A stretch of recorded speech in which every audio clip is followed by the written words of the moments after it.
This video is the second in a series of 3 to look at what companies that are successful with process do differently from the rest of us.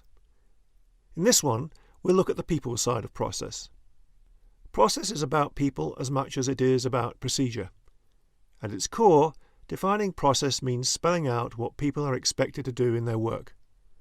People care deeply about anything that impacts their work, so anything to do with changing process gets very personal very quickly, and that's why it's notoriously hard to persuade people to change their working practices.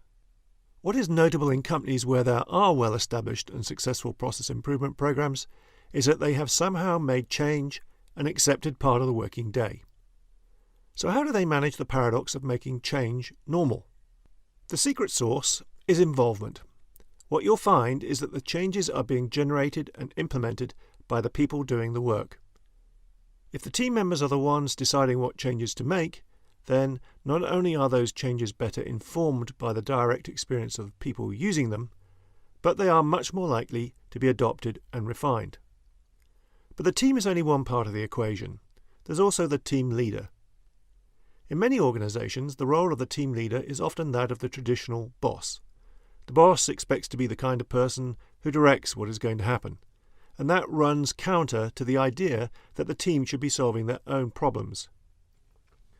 Now, someone who has the traditional mindset of a boss might tolerate letting the team make decisions for a while. But success at continuous process improvement requires that the team do this continuously, and that means giving up power permanently. That can be very hard for some managers. So sometimes continuous improvement projects start with the team members being enthusiastic as their ideas are taken seriously and they implement solutions to real problems. But over time, the boss sees his role, as he understands it, being usurped. So the boss decides to take back decision-making authority. Gradually, things return to normal with the boss making all the decisions. The team is understandably disappointed, and the ideas for future improvements dry up. So long-term success with process improvement means creating an environment that supports it. An environment where it is expected that people solve their own problems as part of their work, and managers that do not feel threatened by their teams making their own decisions. If the company culture is one where the boss has a traditional top-down role, process improvement tends to be a short-term management fad and quickly fades. But that's still not the whole story on why process is hard to get right.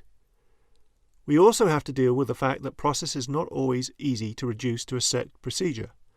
How do we build flexibility into our processes? And that's the subject of the final part of this video series. There are lots of ways to improve processes.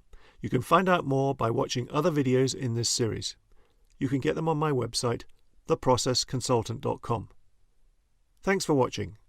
I'm Ian James, the Process Consultant.